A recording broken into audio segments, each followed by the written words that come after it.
بسم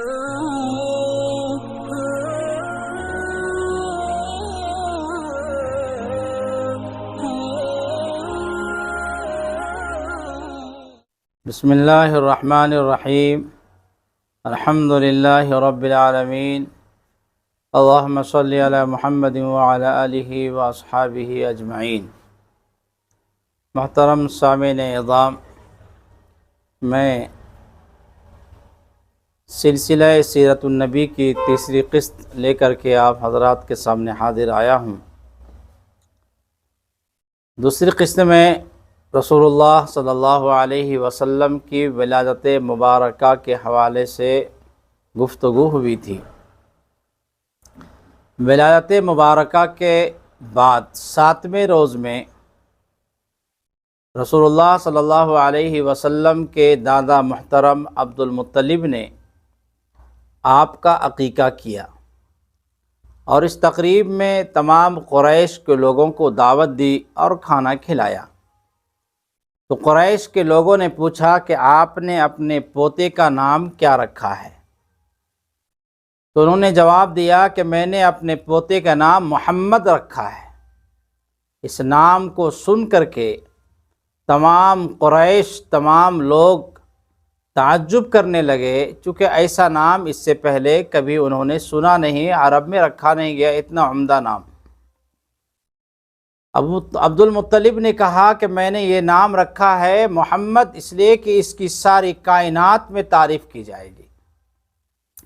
روایتوں میں آتا ہے کہ عبد المطلب نے آپ کی ولادت مبارکہ سے پہلے ایک خواب دیکھا تھا کہ ان کے پشت سے ایک زنجیر نکلی ہے جس کا ایک سرا مشرق میں ہے، ایک سرا مغرب میں ہے، ایک سرا زمین میں ہے اور ایک کنارہ آسمان میں ہے۔ اور کچھ دیر کے بعد وہ زنجیر ایک درخت بن گیا جس کے پتوں پہ اتنا تیز نور ہے جو آفتاب اور سورج کے نور سے بھی 70 گنا زائد ہے۔ اس کے بعد انہوں نے دیکھا کہ قریش کے لوگ جمع ہونے لگے، اور جمع ہونے کے بعد انہوں نے کچھ لوگوں نے اس درخت کو کاٹنے کی کوشش کیا۔ ایک نوجوان آیا اور اس نوجوان نے لوگوں کو ہٹانا شروع کیا۔ خوبصورت نوجوان آیا اور ہٹانا شروع کر دیا۔ عبد المطلب نے لوگوں سے تعبیر پوچھی تو زمانے کے معبرین نے جواب دیا کہ آپ کے خاندان میں ایک لڑکا پیدا ہوگا جس کی جو مشرق اور مغرب تک لوگ اس کی اتباع کریں گے اور آسمان و زمین والے اس کی تعریف کریں گے۔ اس خواب کی تعبیر کی وجہ سے عبد المطلب نے ان کا نام محمد رکھا۔ والدہ محترمہ نے روئے صادقہ اور الہام کی بنیاد ان کا نام احمد رکھا۔ محمد اور احمد وہ دو نام ایسے ہیں جو پچھلی کتابوں میں بھی رسول اللہ صلی اللہ علیہ وسلم کے بشارت دی گئی احمد اور محمد کے نام سے۔ قرآن پاک میں اللہ تبارک و تعالیٰ نے دونوں نام کا تذکرہ فرمایا، محمد رسول اللہ، کہ میرے بعد جو رسول آئیں گے میں ان کو بشارت دیتا ہوں، میں تم کو خوشخبری سناتا ہوں، جن کا نام احمد ہوگا۔ تو احمد اور محمد یہ بشارت کی وجہ سے، اللہ کے الہام کی وجہ سے یہ دونوں خاندان والوں نے نبی علیہ السلام کا نام رکھا۔ محمد اور احمد دونوں کا مادہ ہے حمد۔ اس کے معنی ہے تعریف کرنا۔ اس کی تعریف اور اس کی جو حمد کے معنی ہے کہ کسی کے اخلاق حمیدہ اور اوصاف پسندیدہ اور کمالات اصلیہ اور فضائل حقیقیہ اور محاسن واقعیہ کو محبت اور عظمت کے ساتھ بیان کرنا، اسے حمد کہا جاتا ہے، جس سے محمد بھی نکلا ہے اور احمد بھی نکلا ہے۔ یہ محمد باب تفعیل سے ہے، جس کا مقصد ہی ہے مبالغہ اور تکرار کے معنی ہوتے ہیں۔ تو محمد کا معنی ہے جس کی وہ ذات جس کی خوب تعریف کی جائے، ساری کائنات میں جس کی تعریف ہو، ہر جگہ جس کا چرچا ہو۔ اور احمد اس کے معنی بھی یہ لکھا ہے لوگوں نے کہ احمد اس میں تفضیل ہے، جس کے دو معنی ہو سکتے ہیں، اس میں مفعول کے معنی بھی ہوگا اور اس میں فاعل کے معنی میں ہوگا۔ اگر اس میں مفعول کے معنی میں ہو تو اس کا معنی ہوگا جس کی خوب تعریف کی جائے، اور اگر اس میں فاعل کے معنی میں ہو تو اس کا مطلب ہوگا جو خوب تعریف کرنے والا ہو۔ چنانچہ رسول اللہ صلی اللہ علیہ وسلم سے زیادہ اللہ کی تعریف کرنے والا اور امت محمدیہ سے زیادہ اللہ کی تعریف کرنے والا کوئی نہیں۔ اس میں ایک نقطہ لکھا ہے، محدثین نے، مفسرین نے نقطہ لکھا ہے کہ قرآن و حدیث کے مطالعے سے معلوم ہوتا ہے کہ ہر چیز کے اختتام پہ اللہ کی تعریف کرنا یہ پسندیدہ اور اللہ کو زیادہ پسندیدہ ہے۔ قرآن پاک بھی کہتا ہے وَقُضِيَ بَيْنَهُمْ بِالْحَقِّ وَقِيلَ الْحَمْدُ لِلَّهِ رَبِّ الْعَالَمِينَ وَآخِرُ دَعْوَاهُمْ أَنِ الْحَمْدُ لِلَّهِ رَبِّ الْعَالَمِينَ فَقُطِعَ دَابِرُ الْقَوْمِ الَّذِينَ ظَلَمُوا وَالْحَمْدُ لِلَّهِ رَبِّ الْعَالَمِينَ۔ اور جنتیوں کا جو دعا ہے وَآخِرُ دَعْوَاهُمْ أَنِ الْحَمْدُ لِلَّهِ رَبِّ الْعَالَمِينَ، جو جنتی آخر میں دعا فرمائیں گے وہ یہی کہیں گے تمام تعریفیں اللہ تبارک و تعالیٰ کے لیے ہے۔ تو گویا کہ اشارہ یہ ہوا کہ آخری نبی جناب رسول اللہ صلی اللہ علیہ وسلم چکے ہیں، اللہ کے نبی صلی اللہ علیہ وسلم کے بعد کوئی اور نبی نہیں آ سکتا، تو اللہ نے اپنے پیارے حبیب کا نام محمد اور حمد رکھا۔ جس طرح محمد اور حمد جو ہوتا ہے سب سے آخر میں ہوا کرتا ہے، اللہ کی تعریف سب سے آخر میں کی جاتی ہے، چنانچہ آخر میں اختتام پہ اللہ کی تعریف کی جاتی ہے۔ تو اشارہ یہ ہے کہ وحی نبی علیہ السلام کے بعد وحی کا سلسلہ بند ہو جائے گا اور نبوت اور رسالت کا اختتام ہو جائے گا۔ اس کی جانب اشارہ کرنے کے لیے بھی اللہ نے اپنے حبیب، اپنے پیارے حبیب صلی اللہ علیہ وسلم کا نام یہ محمد اور احمد رکھا۔ خود روایتوں میں آتا ہے کہ نبی علیہ السلام نے فرمایا کہ میرے 5 نام ہیں۔ نبی علیہ السلام کے بے شمار نام ہے، لیکن 5 ناموں کو نبی علیہ السلام نے ایک مرتبہ فرمایا کہ انا محمد، میں محمد ہوں، میں احمد ہوں، میں ماحی ہوں، کفر کا مٹانے والا ہوں، میں حاشر ہوں۔ حاشر کا معنی کہ قبر میں سب سے پہلے قبر سے میں اٹھایا جاؤں گا، اور دوسرا مطلب یہ ہے کہ کل قیامت کے دن سب کا امام اور پیشوا میں رہوں گا۔ میں عاقب ہوں، عاقب کا مطلب ہے تمام انبیاء کے بعد آنے والا۔ چنانچہ بخاری اور ترمذی میں اس کی تفسیر میں لکھا ہے انا العاقب لیس بعدی نبی، میں عاقب ہوں جس کے بعد کوئی نبی نہیں آ سکتا۔ امام مالک علیہ الرحمہ نے عاقب کے معنی لکھا ہے الذی ختم اللہ بہ الانبیاء، جس پر اللہ نے انبیاء کا سلسلہ ختم فرما دیا، وہ عاقب ہیں۔ تو نبی علیہ السلام نے اپنے بارے میں خود فرمایا کہ میرے 5 نام ہیں اور مختلف نام ہیں۔ چنانچہ والدہ محترمہ نے احمد نام رکھا الہام کی بنیاد پر، اور دادا عبد المطلب نے محمد رکھا یہ بھی الہام کی بنیاد پر، جس طرح سے عبد المطلب نے اپنے بیٹے، چھوٹے بیٹے کا نام عبداللہ رکھا جو اللہ کو سب سے زیادہ پسندیدہ تھا، یہ بھی الہام کی بنیاد پر تھا۔ ولادت باسعادت کے 3 روز تک یا 4 روز تک والدہ محترمہ نے دودھ پلایا۔ اس کے بعد ابو لہب کی آزاد کردہ باندی یہ سویبہ نے سب سے پہلے ابو لہب کو خوشخبری سنائی تھی کہ آپ کے بھتیجے کی ولادت ہوئی، تو ابو لہب نے خوشی میں انگلی سے اشارہ کیا کہ جاؤ میں نے تم کو آزاد کر دیا۔ تو روایتوں میں آتا ہے کہ ابو لہب کے مرنے کے بعد حضرت ابن عباس رضی اللہ تعالیٰ عنہ نے حضرت عباس رضی اللہ تعالیٰ عنہ نے خواب میں دیکھا کہ کیا حال ہے؟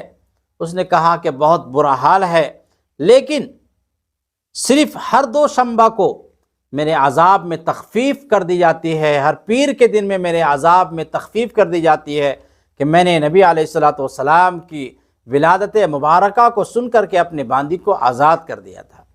اور دوسری روایت میں آتا ہے کہ آزاد کرنے کی وجہ سے اللہ نے میری انگلی میں، جس انگلی سے میں نے اشارہ کیا تھا، وہاں دودھ کو اللہ نے جاری کر دیا ہے، جس کو میں چوستا رہتا ہوں تو نبی علیہ الصلوۃ والسلام کی بیعت مبارکہ کی خوشی میں اس نے جو آزاد کیا تھا، اللہ نے اس کے طفیل میں ابو لہب جیسا جو اس کا انتقال کفر پہ ہوا ہے، اللہ نے اس پر تھوڑی سی رحم فرمائی اور انگلی میں اللہ تعالیٰ نے اس کے دودھ کو پیدا فرما دیا جس کو وہ چوستا رہتا ہے۔ عرب کا دستور یہ تھا کہ اپنے بچوں کو کچھ دنوں کے بعد دیہات میں بھیج دیا کرتے تھے۔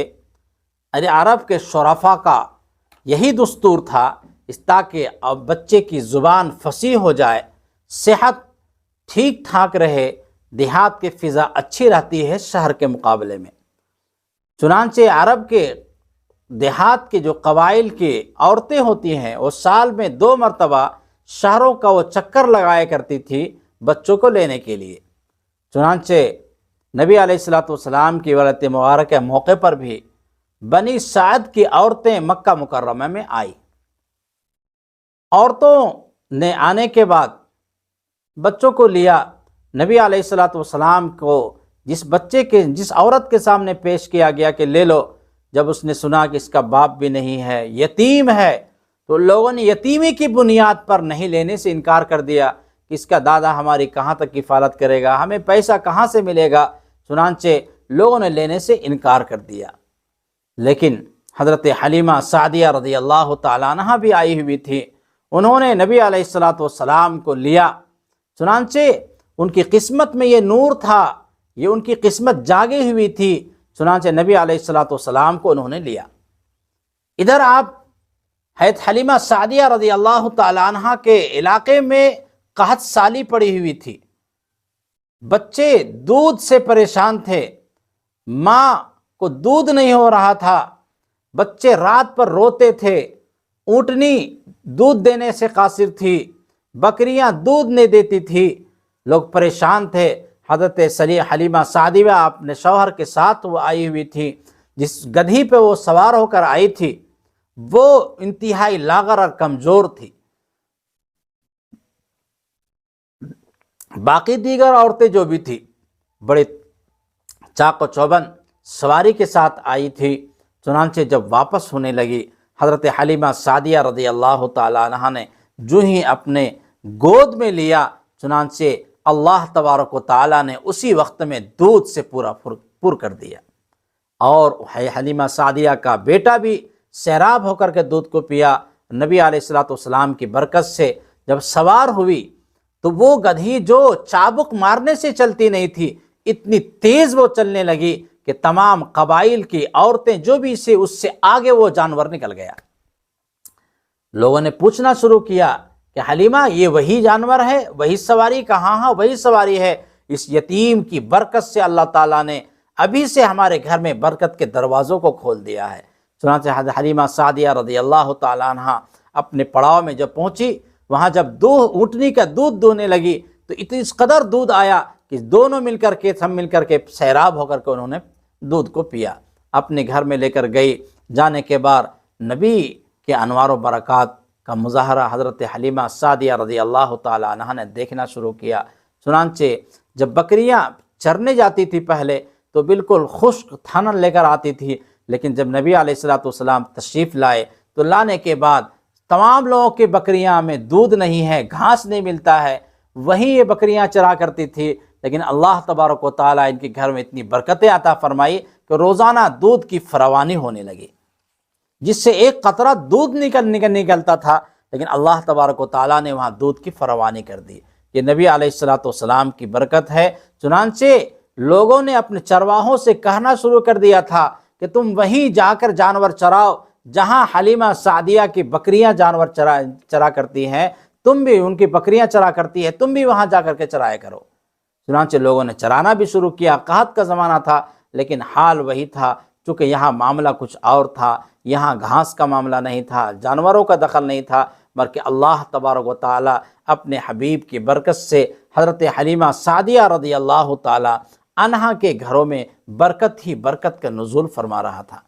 چنانچہ 2 سال تک حضرت حلیمہ سعدیہ رضی اللہ تعالی عنہا نے اپنے گھر میں رکھا، دودھ پلایا۔ اس کے بعد ان کی والدہ محترمہ حضرت آمنہ رضی اللہ تعالی عنہا کے پاس وہ لے کر کے تشریف لائی۔ لیکن حضرت حلیمہ سعدیہ کی تمنا یہ تھی، جو انہوں نے برکات انوارات کو دیکھا تھا، ان کا دل چاہ رہا تھا کسی طرح سے پھر یہ یتیم، پھر یہ در یتیم میرے گھر میں آ جائے، تاکہ انوار و برکات کا کچھ اور ہم اپنے لطف اٹھا لیں۔ چنانچہ والدہ محترمہ سے خوب اصرار کیا، چونکہ مکے میں اس زمانے میں قحط بھی وبا آئی ہوئی تھی، چنانچہ حضرت آمنہ رضی اللہ تعالیٰ عنہ نے اصرار کی بنیاد پر، اور اس بنیاد پر کہ یہاں وبا آئی ہوئی ہے کہیں بچہ متاثر نہ ہو جائے، پھر واپس بھیج دیا۔ چنانچہ نبی علیہ السلام 4 سال تک حضرت حلیمہ سعدیہ رضی اللہ تعالی عنہا کے گھر میں تشریف رکھے، اور 4 سال کے بعد پھر حضرت شق صدر کا واقعہ پیش آیا، جو انشاءاللہ کل تفصیل سے بتایا جائے گا۔ سینہ کے چیرنے کا واقعہ پیش آیا، چنانچہ اس سے خوف زدہ ہو کر کے حضرت حلیمہ سعدیہ رضی اللہ تعالی عنہا نے نبی علیہ السلام کو والدہ محترمہ حضرت آمنہ رضی اللہ تعالی عنہا کے پاس واپس کر دیا۔ یہ ولادت کے حوالے سے ایک تھوڑی سی تفصیل تھی جو میں نے آپ کے سامنے بیان کیا۔ اس کے بعد نبی علیہ السلام کے ساتھ 4 مرتبہ شق صدر کا واقعہ پیش آیا، اللہ کی طرف سے سینے کو چیرا گیا۔ وہ 4 مرتبہ کب پیش آیا، کس وقت پیش آیا، انشاءاللہ پھر ہم حاضر ہوں گے۔ وآخر دعوانا ان الحمد للہ رب العالمین۔